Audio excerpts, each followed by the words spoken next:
అంతరిక్షం ఎప్పుడూ ఆసక్తికరమే.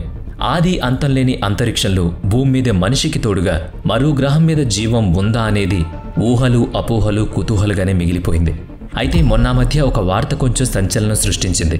రష్యా వాళ్ళు ఒక యుఎఫ్ఓ పైకి మిసైల్ని ప్రయోగించారనేది ఆ వార్త సారాంశం. అమెరికా నిఘా సంస్థ సిఐఏకు చెందిన కొన్ని రహస్య పత్రాలు చెప్పిన సమాచారం ఇది. వాళ్ల అధికారిక వెబ్సైట్లో అందుకు సంబంధించిన వివరాలు, పత్రాలు కూడా ఉండడంతో సదరు సమాచారం నిజమేనని, నకిలీ వార్తలు కావని నమ్మడానికి బలం చేకూరింది. అయితే సదరు సంఘటన ఇప్పటిది కాదట. ప్రచ్ఛన్న యుద్ధం కాలంలో రష్యా సైన్యం యుద్ధ సన్నాహకాల్లో గస్తీ తిరుగుతుండగా వాళ్ళకి ఎదురైన కొందరు గ్రహాంతరవాసులతో తలపడినప్పుడు జరిగిన సంఘటనగా చెప్తున్నారు. ఇక ఈ సంఘటన జరిగింది 1989వ సంవత్సరంలో అయితే సదరు వార్త వైరల్ అయింది మాత్రం 2000వ సంవత్సరంలో. సెంట్రల్ ఇంటెలిజెన్స్ ఏజెన్సీ తన అధికారిక వెబ్సైట్లో ఈ వార్తనుంచింది. సిఐఏ తాను సంపాదించిన 250 పుటల రహస్య సమాచార పత్రాల్లో సైబీరియాలోని ఒక ప్రాంతంలో సైనిక బృందంపై దాడి చేసిన గుర్తు తెలియని అంతరిక్ష వాహకం గురించిన సమాచారం ఉందని చెప్పింది. ప్రచ్ఛన్న యుద్ధ కాలంలో విధి నిర్వహణలో ఉన్న 25 మంది సోవియట్ సైనికుల పటారానికి అరుదైన సంఘటన ఎదురైంది. అమెరికా, సోవియట్ యూనియన్లు ఎప్పుడూ ప్రత్యక్ష యుద్ధంలో తలపడతాయో తెలియదు కనుక ప్రతి క్షణం అప్రమత్తంగానే ఉండాల్సిన పరిస్థితుల్లో సోవియట్ సైనికులు తమ యుద్ధ సామగ్రిని సరిచేసుకుంటున్నారు. ఆ సమయానికి వాళ్ళు చూస్తుండగానే ఆకాశం నుంచి వచ్చిన పళ్ళెం ఆకారంలోని ఒక వస్తువు తమ స్థావరానికి సమీపంగా కొంచెం ఎత్తులో ఎగరసాగింది.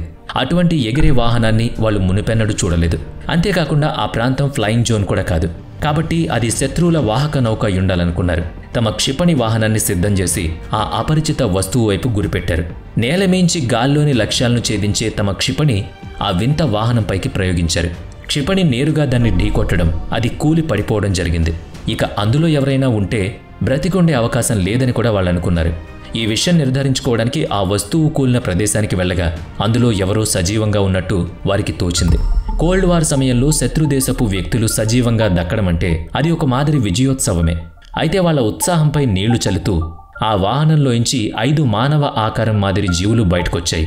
అతి తక్కువ ఎత్తు, పెద్ద తలకాయలు, చిక్కని చీకటి లాంటి కళ్ళు కలిగిన జీవులుగా వాటిని గుర్తించారు.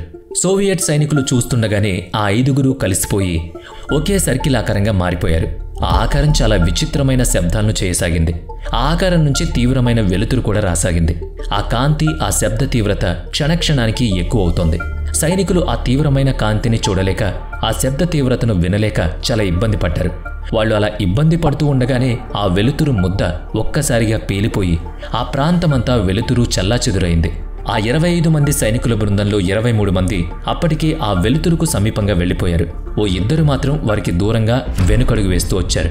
ఆ వెలుతురు ముద్ద పేలిపోయి కాంతి పరుచుకున్న దృశ్యాన్ని కళ్లతో చూడలేక దూరంగా ఉన్న సైనికులిద్దరూ తమ కళ్లను గట్టిగా మూసుకున్నారు. కాసేపటికి ఆ కాంతి అదృశ్యమైనట్లుగా తోచి కళ్ళు తెరిచి చూడగా తమ కంటే ముందుగా ఉన్న 23 మంది సైనికులు వారికి కనిపించలేదు. అంటే మాయమైపోయారా అంటే కాదు. ఆ 23 మంది ఉన్న చోటనే శిలా విగ్రహాల్లా మారిపోయారు. ఆ వెలుతురు ముద్ద విస్ఫోటనం చెందడానికి ముందు వాళ్ళు ఏ భంగిమలో ఉన్నారో అలాగే బొమ్మల్లా నిలుచునిపోయారు. అంతకు ముందు అన్నీ కలిసిపోయి ఒకే వెలుతురు ముద్దగా మారిపోయిన ఆ 5గురు మానవుల ఆకారాల మాదిరి జీవులు ఇప్పుడక్కడ లేవు. కాసేపటికి తెలివి తెచ్చుకున్న ఆ 2 సైనికులు తమ అధికారులకు సమాచారం అందించారు. అప్పుడే కాదు, ఇప్పుడు కూడా ఎవరైనా ఇది వట్టి బోటకమని, కట్టుకథ అని భావిస్తారు. అయితే తమ సైనికులు తమతోనే వేళాకోళం ఆడరు కనుక వాళ్ల స్వరంలో ఏదో ఆందోళన ధ్వనించింది కనుక సైనికాధికారులు కొందరు ఆ ప్రదేశానికి వచ్చారు.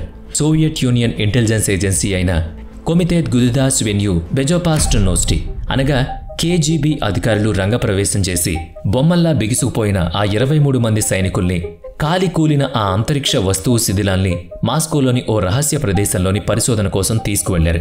ఆ తర్వాత 1991లో ఉక్రెయిన్, బెలారూస్తో సహా పలు ప్రాంతాలు బెలోవేజ్ అకార్డ్స్ ఒప్పందంతో ప్రత్యేక దేశాలుగా ప్రకటించుకున్నాయి.